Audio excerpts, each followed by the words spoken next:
Saudações! Rogério Temporim, programa Vida e Espírito, sempre com assuntos relacionados a espiritismo, ufologia, espiritualidade, esoterismo e transmitindo sempre, claro, pela TV São Tomé das Letras, canal 22, o HF, você consegue pegar aí no sul de Minas, né, no nordeste de São Paulo, e também para aqueles que não conseguem sintonizar pela TV aberta, pode acessar sexta-feira, 22 horas, tvsãotomedasletras.com. E aí você já segue aí em real time o programa que a gente transmite. Ele é gravado um pouquinho antes, mas é com sabor de programa ao vivo sempre tentando uma conexão com você. Bem, hoje o tema é: por que não sou contatado? Né? Quer dizer, é uma pergunta também para mim, em alguns momentos da minha vida, e uma pergunta para você, principalmente aquele que nunca teve um contato ufológico ou teve contatos muito esparsos, não é? Então eu quero discutir com vocês, claro, pela minha visão, né, pela minha vivência com isso, o porquê que eu não sou contatado. Vamos tentar descobrir? Vamos lá! Programa Vida e Espírito, com Rogério Temporim. Muito bem, estamos em São Paulo, hoje um calor muito forte, aqui as chuvas pararam, não é? E nós sempre reclamando quando chove, é porque chove muito, porque quando chove pouco é porque está calor, não é? Nunca contentes.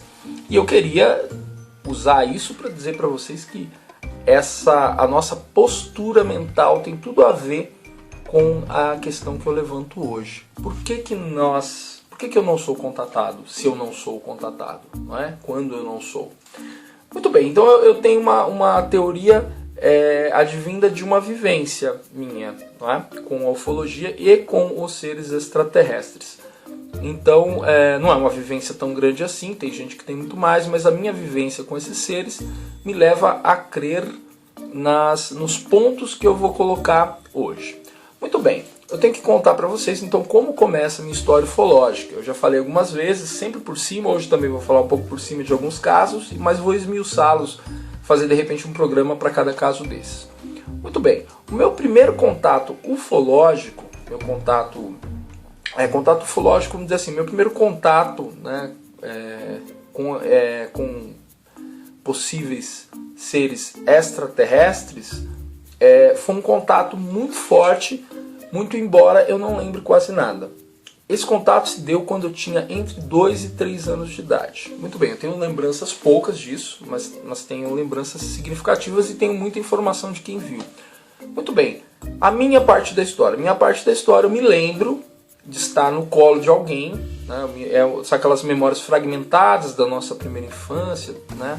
Lá atrás, que você lembra um flash de alguma coisa ou outra, e desses poucos flashes que eu tenho dessa infância, eu tenho flash dessa situação. Então, quer dizer, é uma situação muito importante. Eu estou no colo de alguém, né? Alguém que está me segurando, não sei se é meu pai, minha mãe, alguém assim. Eu estou no sítio da nossa família, tem algumas pessoas na minha frente, assim, olhando e apontando e tal, e aí eu olho, né, para um lugar que tinha uns eucaliptos lá longe na estrada, e aí tem um objeto luminoso, todo colorido, com luzes em volta. Ele vai indo, e aí ele some. E aí o que eu lembro, aí eu tenho uma informação verbal que eu lembro. Eu lembro disso, né, claramente, que uma pessoa fala assim, ele desceu na estrada. Eu lembro, ou falou essa frase, ou disse alguma coisa assim, né? Uma criança de 3 anos vai entender isso, né? Então alguém disse que desceu na estrada, seja o que foi. E aí ficou aquele rebulo, aí eu tenho poucas lembranças disso depois, muito bem. Isso é o que eu lembro.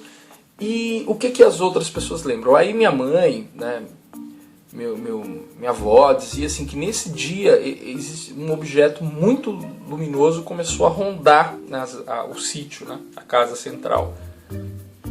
E aí todo mundo saiu, né, alguém viu num primeiro momento, chamou todo mundo e a gente ficou ali no quintal olhando. E aquele objeto ficava com muitas luzes. E aí o objeto desceu no momento lá no descampado, lá na frente, né? E aí ficou aquela dúvida de ir, não ir ver e tal, enfim. Era um objeto com muitas luzes coloridas, não era um objeto, não era um avião, um helicóptero, nada, era esse objeto aí, né? Não teve ET, não teve Ray descendo, não teve faixa de luz puxando ninguém, foi isso, né? Que já é o suficiente para você questionar, né? O que possa ser um objeto desse. Muito bem, aí o que acontece? Eu estou iniciando aí o start dos meus contatos ufológicos. O que acontece? A partir daí, aí eu lembro bem, eu fiquei, eles devem ter falado, foi um disco voador, esse assunto, né, na década de 70, ali onde eu estava, era, né, muito promissor, né, todo mundo falava de marcianos, verdes e tal, e tanto esse assunto deve ter ficado assim, que eu comecei a ficar fissurado por discos voadores. Então eu queria, né, e brinquedos na época, assim, não era tão disponível, né, brinquedo que nem hoje, assim, se você queria um brinquedo hoje, você procura na internet. E eu lembro que meu pai me deu um disco voador, era um disco voadorzinho azul, né, assim, ele tinha uma cúpula, eu lembro, e ele era de fricção, ele tinha umas rodinhas, aí eu fazia assim e o disco voava, né, e eu brincava dele voar. Então, assim, eu fiquei muito fascinado com aquele assunto em decorrência do que se falou depois desse evento. Lembro de uma coisa que eu não sei se as pessoas vão lembrar, e da minha idade, que é o seguinte, teve uma época que um sabão em pó famoso, o mais famoso que você conhece, fez uma promoção que ele dava, junto num sabão em pó, vinha um ET, o ET do filme ET, né, do nosso filme lá da década de 80, lá do Spielberg. E esse ET, aí eu vi no mercado, fiquei louco, fiz minha mãe comprar o sabão, e esse ET, ele tinha eu lembro que ele tinha a cabeça do ET, e ele tinha um negócio embaixo, uma chavinha que você levantava e o pescoço dele subia, assim, né, e era um bonequinho. Mas por que eu estou falando isso? Porque eu fiquei muito fascinado com o assunto e fiquei com aquilo, brincando com o disco voador, aquela coisa tal. E então eu fiquei envolvido com o assunto, né? E aí você, né, que já está aí decifrando onde eu quero chegar, você deve estar entendendo o que eu quero dizer. Bem, de tanto que eu fiquei envolvido nesse assunto, até a primeira infância, e queria saber muito sobre isso, aí vem o segundo caso ufológico. Foi com mais ou menos, eu não tenho certeza, isso foi entre 11 e 12 anos de idade, que já aí foi muito mais forte. Esse caso, eu estava com eu e meu tio nesse mesmo sítio, nós fomos pescar num tanque, né? O que é um tanque, pessoal do interior, pelo menos aqui da região sul de São Paulo? Um tanque ou um tancado é assim, por exemplo, eu tenho um sítio, passa um riozinho lá embaixo, mas eu quero ter um lago, né? Uma espécie de um lago ali para criar peixe, sei lá. Normalmente para criar peixe ou para irrigação. Então o que eu faço? Eu vou cavando um buraco do lado do rio, bem grande, com escavadeira e tal, e esse buraco vai chegando perto do rio. Aí um dia eu vou lá e abro um canal no rio e o rio enche aquilo de água. E aí vira um entancado, né? De certa forma a água até meio corrente, porque o rio vai puxando ali, né? Então os tanques servem para criar peixe, boa parte deles. E o que acontece? Tinha um senhor que ele criava muito peixe no tanque dele, e o tanque dele ficava de beira para a estrada, né? Então isso era a oportunidade que fazia os ladrões, né? Os ladrões que iam lá pescar o tanque do homem. Ele não que ele ligasse, mas ele devia saber que pescavam também. Muito bem, aí foi lá eu e o meu tio, né, que eu vou preservar o nome dele, e fui eu, ele e mais um primo da gente, que era bem mais velho que eu, já adulto. E aí quando a gente chegou, passamos na casa desse meu primo, que era ali, também perto do sítio ali, né, tudo área rural, agregou-se mais duas pessoas conosco, né, duas crianças que eu não vou lembrar se eram parentes dele, alguma coisa assim. Bem, éramos em 5 pessoas. Fomos do lado desse tanque e aí tava todo mundo com vontade de pescar, levamos um monte de vara e ficamos quietinhos ali para não chamar a atenção que a casa do homem era do outro lado do tanque, lá em cima. Mas ficamos ali na beira da estrada, né? Um pouquinho dentro assim do mato, né? E enfim, aí estávamos ali. E aí, num determinado momento, um de nós viu uma luz, né, que parecia um meteoro, alguma coisa assim. Falou: olha, o que é aquilo lá? E aí todo mundo ficou curioso, falou: parece um meteoro, nossa, o que é? Será que é um avião? Aí não deve ser avião, tal. Aquela luz foi, passou. Só que ela parou no horizonte, num ponto lá. E aí aquilo ficou meio intrigante. Não, então é um helicóptero, é um avião, tal, enfim, tal. Muito bem, e aí naquilo a luz saiu do lugar, né, foi para algum outro lugar, já estava esquisito o processo, né, porque a luz tinha parado, aí daqui a pouco ela aparece novamente no céu. passando agora num outro sentido. Parecia a mesma luz, né? E, não deve ser outra. Fica aquelas questões todas do certo ceticismo misturado com um pouco de medo do que, né, do que a gente está se defrontando. Os adultos, eu lembro que eles todos, não, helicóptero, não sei o que, tal. Beleza. Aí aquela luz foi, aí daqui a pouco ela voltou, né, num determinado momento, com mais luzes, né? E essas luzes ficaram ali, né, elas passavam juntas, né, aí depois elas se separavam e voltavam, e aí começou a se instalar um clima de medo. Né? Até ali estava assim, administrável. E esse medo, pelo menos para mim, ele ficou notável, porque enquanto isso os adultos estavam ali. Mas num determinado momento, as varas já estavam... Eu lembro que o meu primo já estava recolhendo as varas, e aí eu perguntei, mas a gente vai embora? Não, já é melhor a gente ir embora, tal.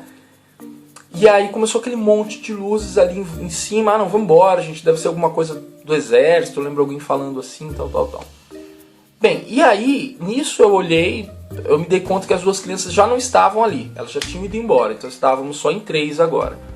E aí nessa coisa de desmontar a vara e tal, e aí veio o derradeiro, né? Então assim, não sei se uma daquelas luzes, ou uma nova, mas provavelmente uma delas, ela emergiu de trás de uma árvore, né? Assim, a uma distância, sei lá, de uns 200 metros, 250 metros. E nós pudemos ver claramente uma esfera, não é? Do tamanho de um carro popular, uma esfera de luz, né? Mas que você via que era de um material sólido, né? Uma esfera luminosa. Vamos pensar assim, mais ou menos esses globos que ficam no teto, uma lâmpada dentro, então mais ou menos isso, né? Ela emergiu de uma árvore e deu uma volta pelo outro lado daquele tanque, por cima das outras árvores. E aí a gente claramente viu que se a gente não sabia o que era, a gente sabia o que não era. Né? Não era um helicóptero, não era um avião, não era nada que se conheça, que a gente conhecesse. Perceba, não estou dizendo que é uma nave com extraterrestres. Né? Isso é uma dedução, mas não era um engenho comum, não era nada que eu vi até hoje, assim, da nossa engenharia terrestre. Então, obviamente que a gente vai, com o mínimo de bom senso, pensar que é um engenho para além, né, do que nós conhecemos e provavelmente para além do que o homem é capaz de fazer. Então uma esfera voando ali. Bem, aí nesse momento foi terrível. Aí a gente se abaixou, eu lembro que ficou uma situação terrível. Aquela bola passou e ela foi pro lado da estrada, onde tinha uma curva, porque a gente tinha que passar. Eu lembro do meu tio falando assim, e agora? Mas se a gente for lá e estiver lá, como que a gente vai embora agora? E meu primo, não, ficar aqui, vamos ficar por aqui e tal. Ficou um pânico mesmo. Num determinado momento, decidiu-se que tinha que ir embora. Então a gente saiu juntos, nós 3, o meu primo voltou para casa dele e a gente fez aquela curva que era o lugar que a gente estava com medo, que parecia que aquela bola tinha ido para cima daquelas árvores ali. Mas a gente não viu mais nada. E aí a gente foi embora muito rápido. Muito bem. E assim, esse caso a gente conversou muito entre a gente, entre família, todo mundo ficou sabendo na família e tal. E foi um caso muito forte, até ali, né? Mais forte. Muito bem. A partir dali, eu despertei para aquele assunto que eu já gostava, assim, de uma forma muito, né, intensa. Então, aí no colégio, eu conheci um amigo, né? Fiz amizade com um rapaz, né? Vou falar o nome dele, é o Wellington Dias, ele que virou um grande amigo meu, amigo até hoje, e nós vimos que tínhamos um interesse muito grande por isso. E aí a gente decidiu montar um grupinho ufológico na escola. Então esse grupo a gente começou a ler muito, a gente ia pro Centro Cultural Vergueiro, aqui em São Paulo, e ficava lendo aqueles livros, muitos, durante uns 2, 3 anos. Né? A gente fez vigília e tal, a gente ficou muito envolvido nesses assuntos aí, durante esse tempo. Então assim, esse envolvimento dos meus 3 anos até mais ou menos, eu tô falando aí dos meus 14, 15 anos mais ou menos, e com 2 eventos, né, gradativamente mais fortes. Só que quando chegou num momento que começou a entrar aquela fase de decidir o rumo da vida. Eu já era músico, né, há muito tempo, já dava aula de música, minha família de músicos, mas aquela coisa, vou fazer faculdade e tal. Então eu comecei a me interessar um pouco por filosofia, e meu interesse até hoje, né, por filosofia, só que aquilo para um adolescente ali, aquilo começou a criar várias questões e eu comecei a abraçar um pouco um certo materialismo, né? Então assim, essa fase desse pré-vestibular, ela começou a me afundar, né, num niilismo e, por consequência, num ateísmo. E um ateísmo muito árido. As pessoas vão falar, mas ateísmo é tudo igual, e não é, né? Não é, porque as pessoas podem viver as experiências de formas diferentes, né? Há ateístas muito espiritualizados. Eu vou conversar disso numa outra oportunidade, né? E dizer qual o embasamento disso e dar exemplos, mas e não é uma defesa também do ateísmo, mas eu entrei num ateísmo muito árido, muito ríspido, né? Com uma certa raiva do cristianismo. Eu não sei, isso aconteceu. E aí eu me afastei desses assuntos, né? Inclusive da ufologia. Eu prevejo, assim, agora, quer dizer, revejo na minha mente, que quando eu comecei a entrar nisso, estava ocorrendo comigo uns processos meio telepáticos. Então, assim, eu não conseguia, depois de todos esses estudos com os livros, ver novas naves como eu via aquelas, mas de certa forma estava acontecendo alguma coisa comigo. Quer dizer, de certa forma eles estavam tentando alguma ligação, mas eu não queria aquilo, né? Então aquilo, e por outras questões da adolescência, fez eu refutar qualquer tipo de sensibilidade extrasensorial ou espiritualidade mesmo, né? Eu estava entrando num limbo. E entrei para a faculdade de filosofia, né, aqui em São Paulo, fiz o curso até quase o final, e quando eu estava no final, né, do curso eu tive um processo depressivo muito forte, né? Então eu entrei num processo de depressão profundo mesmo, né, que eu guardo algumas consequências até hoje. E claro que a decorrência foi dessa minha insistência nesse materialismo. Muito bem, e aí essa fase foi nula, né, de avistamentos ufológicos, contatos, qualquer coisa desse tipo não aconteceu.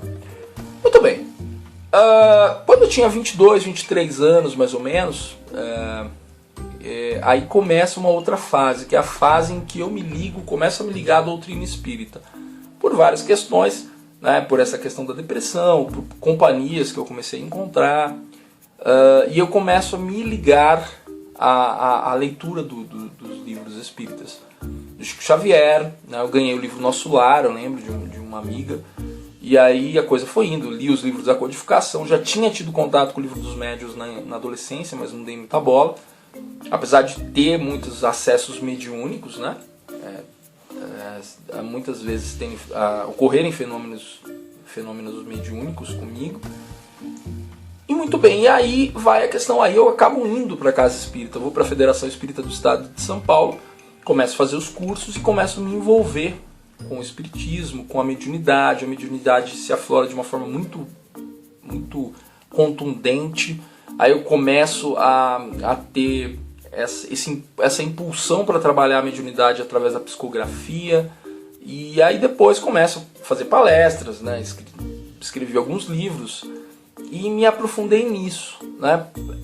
Quer dizer, um retorno da minha espiritualidade de uma forma muito forte, mas sem essa volta de contatos ufológicos, não é?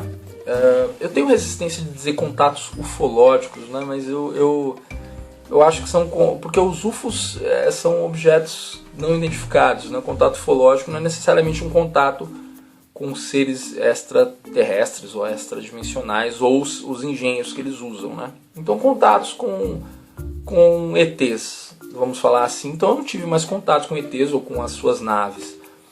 Muito bem, 2015, o ano que estamos, quando deu janeiro, eu comecei a refletir sobre isso, sobre essa minha distância da ufologia nesses 15 anos, e comecei a ter interesse de novo. Então eu comecei a abrir YouTube, ver vídeo do Laércio Fonseca, né, do Chico Penteado, os vídeos de avistamentos tal, e comecei a pesquisar umas coisas e comecei de novo a recuperar tudo aquilo, né? Recuperei os documentos que eu tinha impresso, as revistas UFO que eu lia, a revista, sei lá, 25 anos atrás, a revista UFO aí do Gevaerd, e aí comecei a me envolver de novo, De novo, mas agora, claro, espiritualizado, né, isso um pouco mais sedimentado, e com a mediunidade já tendo me dado muitos elementos né, para minha visão de mundo hoje.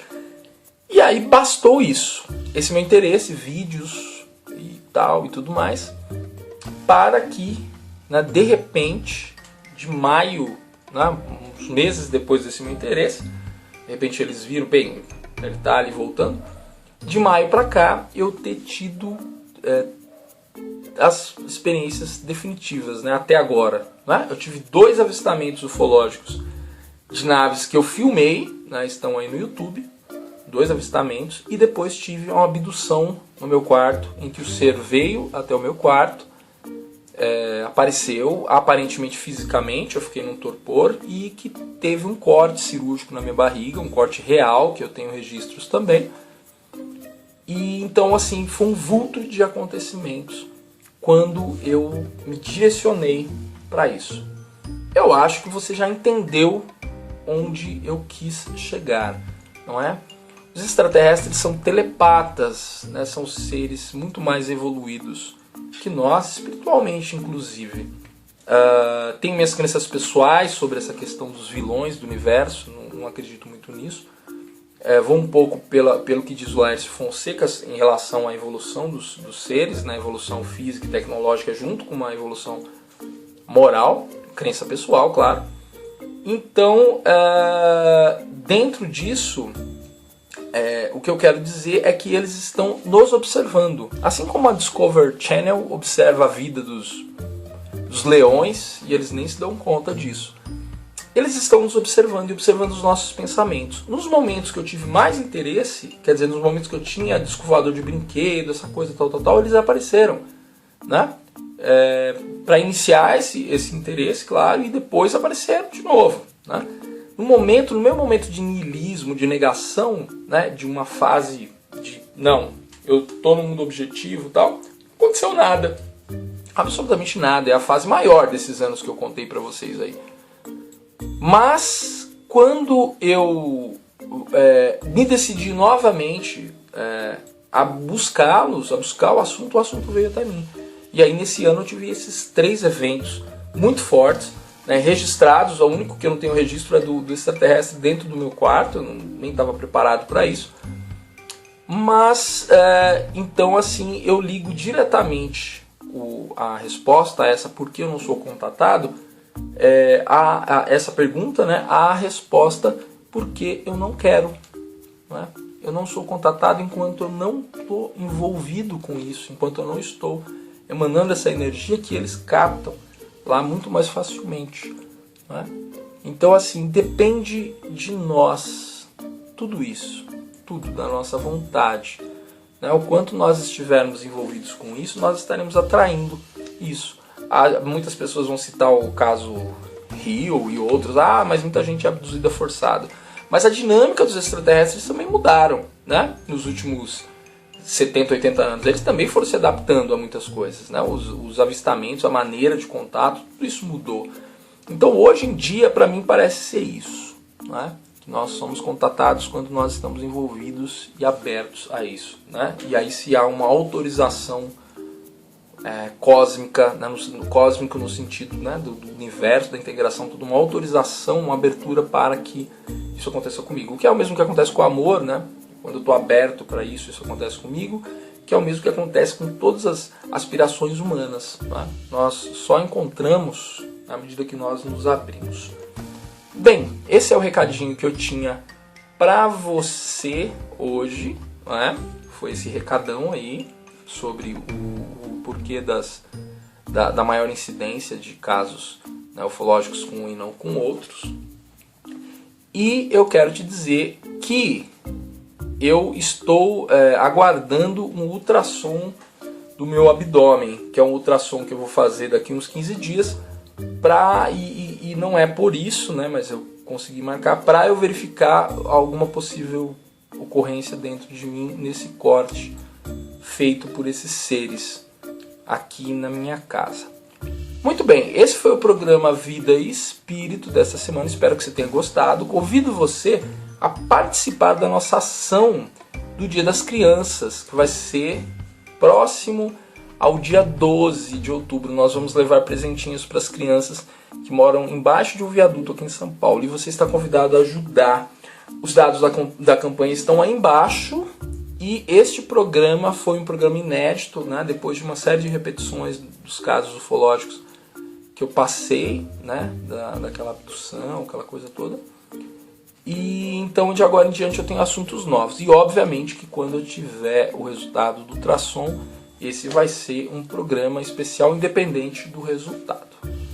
Grato pela sua presença, muito feliz por tudo que tem ocorrido no canal. Espero você nos próximos programas, sugestões, críticas, tudo que você quiser aí embaixo, ok? Tenha uma ótima semana, fique com Deus e até o nosso próximo encontro.